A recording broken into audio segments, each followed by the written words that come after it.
Alors en ce qui me concerne, je m'appelle Jean Clavel. Je suis né en 1937, donc j'avais 7-8 ans à la libération de Paris. C'est quelque chose qui a marqué mon enfance.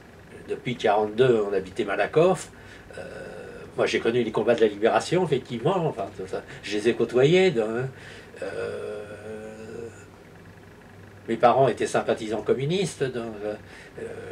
J'ai connu effectivement le retour effectivement d'un collègue de mon père qui avait été déporté effectivement à Buchenwald. Toutes ces choses effectivement sont des choses qui m'ont considérablement marqué. Quand j'étais mobilisé, je travaillais chez Hispano. Là, je me rappelle que j'ai prévenu mon chef d'atelier là que j'étais mobilisé, donc je quittais effectivement. Hein. Et celui-ci, qui était un gars qui avait fait la guerre de 14, là, mais t'as l'air bien triste. Je vais pas sauter de joie parce que je pars à l'armée dans les circonstances présentes. Oh, mais tu verras, c'est bien, là, on bouge, on voit du pays, on gagne des médailles et toutes ces choses. Hein. Il y a un gars qui a fait la guerre de 14-18 qui vous parle comme ça, effectivement, 30 ans après. J'ai été mobilisé le 2 mai 1957 dans l'armée de l'air. J'ai fait 2 mois de classe en Allemagne et ensuite muté sur une base de l'OTAN à Luxeuil-les-Bains en Haute-Saône. En septembre 1957, j'ai pris connaissance dans le journal L'Humanité qu'un militant communiste, un soldat Alexandre Léon de l'Autocar, venait être arrêté et emmené de force en Algérie pour avoir écrit au président de la République qu'il refusait de combattre le peuple algérien. J'étais moi-même un militant communiste depuis 3-4 ans et j'ai pensé que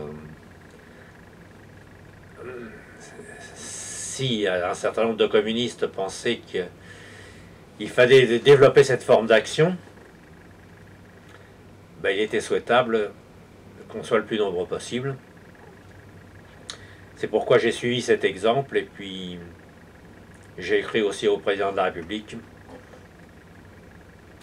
que le combat du peuple algérien, je le considérais comme juste et que je refusais de les combattre. J'appréhendais les conséquences d'une telle lettre, mais je le disais tout à l'heure, j'étais un militant communiste. Nous avions été confrontés un an avant au problème d'Alban Yechty, qui, à titre personnel, avait écrit au président de la République qui refusait de combattre le peuple algérien. Et à l'époque, j'étais un jeune communiste et je me rappelle de nos discussions. Nous pensions que c'était un geste courageux, mais ce n'était pas forcément le plus approprié, qu'il était souhaitable d'aller à l'armée, de faire son service, et puis d'effectuer un travail de conviction auprès de ses camarades, car pour les communistes, il s'agissait effectivement de gagner l'opinion publique à la nécessité d'arrêter la guerre et de négocier avec les représentants du peuple algérien. Il faut se rappeler qu'en septembre 1957, les gouvernements successifs de la 4e République tombaient les uns après les autres. Nous étions dans une période que je considérais comme charnière, qu'il fallait que ça tourne. Alors, avec le 13 mai 58, ça a tourné du mauvais côté, mais à l'époque, je pensais que ça tournerait du bon côté. Et s'il s'agissait effectivement que la prise de position publique d'un certain nombre de jeunes soldats pouvait peser pour faire tourner du bon côté, ben, il fallait y aller. Donc à l'époque, je n'appréhendais pas forcément effectivement de rester 2 ans en prison. Je pensais que il fallait effectivement avoir des actions plus offensives et qu'on ferait tourner les choses du bon côté.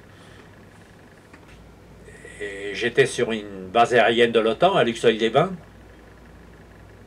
Et à l'époque, on savait qu'un certain nombre d'entre nous devraient partir en Algérie, mais on ne savait pas lesquels. Et je n'étais même pas désigné pour partir en Algérie. À Luxeuil-les-Bains, nous étions une base, il devait y avoir à peu près 2000 militaires, donc près de la moitié d'appelés. Et parmi les appelés de ma classe, nous devions être 80. Et d'après ce qu'on nous avait dit, sur les 80, il y en avait 40 qui étaient susceptibles d'être mutés en Algérie. C'est pourquoi, dans un premier temps, j'avais dit à mes camarades, il semble que la ligne du parti est évoluée et qu'il est souhaitable de développer un mouvement de protestation de ce type. Je vais peut-être en être, mais je ne sais pas si je vais être affecté en Algérie, si je vais être muté en Algérie. Donc, pour le moment, j'attends. En même temps, j'avais vu que la ligne Léon de l'Autocar, avant d'écrire sa lettre, avait fait signer une pétition demandant la négociation en Algérie par toute une série, effectivement, de soldats qui étaient avec lui. Donc, moi, j'ai essayé de prendre contact avec des gars autour de moi. Il y avait un prolo de Saint-Étienne qui était au parti, donc j'ai essayé de lui en parler.